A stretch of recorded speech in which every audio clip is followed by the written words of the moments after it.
semuanya, selamat siang. Kami dari kelompok 2.6. Di sini kami akan membahas tentang klasifikasi biaya berdasarkan kemampuan manajer untuk mengendalikannya. Sebelum itu, perkenalkan diri saya sendiri, Guys Aulia Halira Kubu selaku moderator dan teman saya. Bersama Abang ada Senajata. Dan saya Rahwana Senangga. Dan saya Bernama Teman-teman, kalian paham nggak sih tentang materi yang terakhir akuntansi manajemen itu gimana? Oh, tentang klasifikasi biaya berdasarkan kemampuan manajer untuk mengendalikannya ya? Iya. Katanya biaya itu terbagi menjadi dua, yaitu biaya terkendali dan biaya tak terkendali.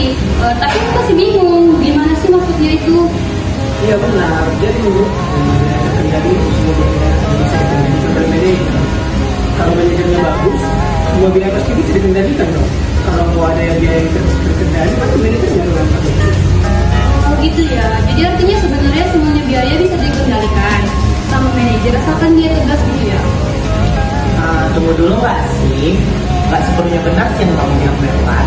Karena kan biaya terkendali kan memang biaya secara langsung kan bisa diketahui atau dikontrol oleh manajer dalam periode tertentu.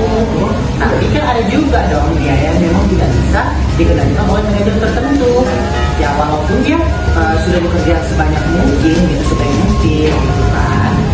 Oh, jadi maksudnya bukan berarti manajer yang nggak mampu ya?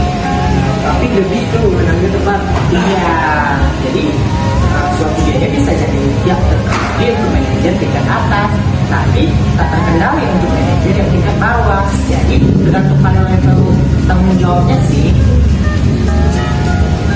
Tapi aku masih belum paham loh guys. Coba kalian beri contoh kepada aku biar yang lebih mudah dipahami gitu.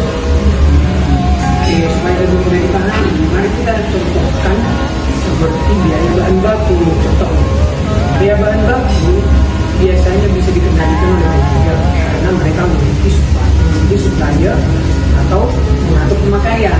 Sedangkan biaya pajak atau substansi biasanya sudah dikendalikan karena itu sudah ditentukan. Nah, aku mau coba hubungkan ini sama kehidupan mahasiswa. Kayak misalnya biaya makan hari kita, kayak kita bisa mengendalikan pengeluaran, makan dengan memilih tempat yang murah. Tapi biaya kuliah atau kos biasanya susah untuk dibuat sendiri. Betul juga sih yang kamu katakan tadi. Tapi ada pro dan kontranya juga ya. Misalnya biaya makan yang bisa kita kendalikan terkadang membuat kita merasa stres.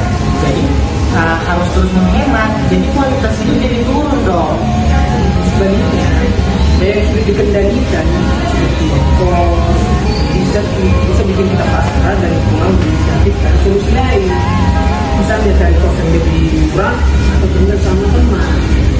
Jadi, manajemen di biaya itu sebenarnya juga soal bagaimana mengatur biaya yang bisa dikendalikan dengan baik. Tapi jangan lupa juga harus realistis menghadapi biaya yang tidak bisa dikendalikan.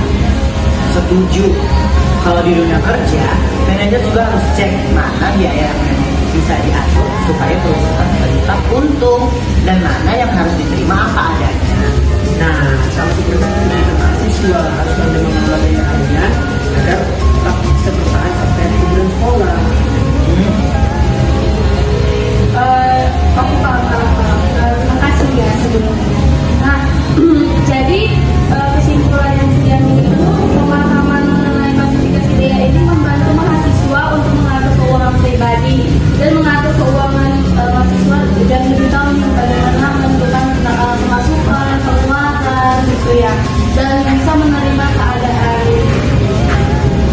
Terima kasih semuanya telah mendengarkan diskusi kami siang ini. Sampai ketemu di diskusi selanjutnya. Bye bye.